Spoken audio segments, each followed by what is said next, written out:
धनंजय मुंडेंचा राजीनामा व्हावा यासाठी विरोधक दमानिया आक्रमक आहेत. दमानियांनी कराड मुंडेंच्या संबंधांचे पुरावे दिलेत, पण सुप्रिया सुळे धनंजय मुंडेंचा राजीनामा नैतिकतेच्या आधारे मागतायत. सुप्रिया सुळेंच्या नैतिकतेच्या वक्तव्यानंतर दादांनी पलटवार केलाय. बाकींनी फुकटचा सल्ला देण्याची गरज नाही असा टोला दादांनी लगावलाय.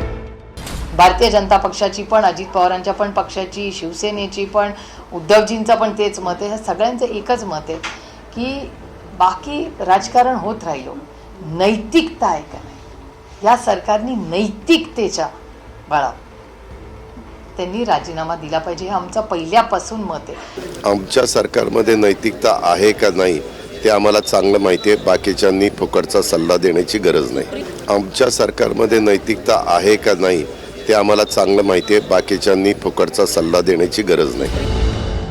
धनंजय मुंडेंचा राजीनामा केवळ आम्हीच नव्हे तर सर्वच पक्षाचे नेते मंडळी मागत असल्याचं सुळे म्हणाल्या. माझ्यावर असे आरोप झाले असते तर नैतिकता म्हणून सगळ्यात आधी मी माझ्या पदाचा राजीनामा दिला असता, असं सुप्रिया सुळे म्हणाल्या. ना दिवस माझ्यामुळे रोज पक्षाची हेडलाईन होत असेल ना, तर नैतिकतेने मी पहिल्याच दिवशी पक्षाला सांगितलं असतं हा माझा राजीनामा, मी पक्ष वाढवायला इथे आलेली आहे, पक्षाला अडचणीत आणण्यासाठी नाही. माझ्यामुळे जर रोज हेडलाईन होत असेल तर मी एक पाऊल मागे घेते, माझी इन्क्वायरी घ्या, आणि जर दूध का दूध पाणी का पाणी हे मी केलं असतं. मवियाच्या काळात ऐकीव बातम्यांवर मंत्र्यांचे राजीनामे झाल्याचं सुप्रिया सुळेंनी म्हटलंय. त्यावर बावनकुळेंनीही पलटवार केलाय. अनिल देशमुख साहेब, संजय राऊत साहेब, नवाबभाई आणि भुजबळ साहेब या सगळ्यांना IQ बातम्यांवर अटक झाली होती. वर्ष जेलमध्ये IQ बातम्यांवर गेले होते. इथे तर डॉक्युमेंट आहेत. आणि सत्तेमधले आमदार पण, म्हणजे आम्ही तरी विरोधकात चला आमचा बायस असेल असं तुम्ही म्हणा.